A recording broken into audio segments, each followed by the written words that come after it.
გზების რეაბილიტაციის პროცესი ჩვენს რეგიონში აქტიურად ხორციელდება. იგივე როგორც ცენტრალური, ასევე ქალაქებისა და სოფლების შიდა გზები. პროცესის მიმდინარეობას დღეს სოფელ კახეთში გავეცანით, სადაც გზასთან ერთად ეწყობა სანიაღვრე არხები და ეზოში შესასვლელები. პროცესი აქტიურად გაგრძელდება.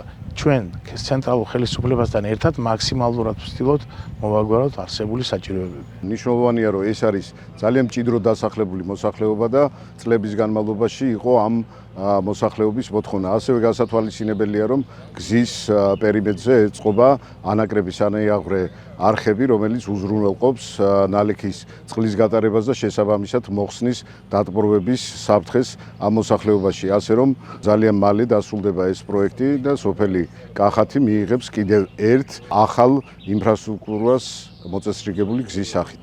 40 წელიწადი აქვს ცხოვრობა, ასფალტირებული გზა არასდროს არ მქონია, ძალიან კმაყოფილი ვარ, ძალიან ბედნიერები ვარ.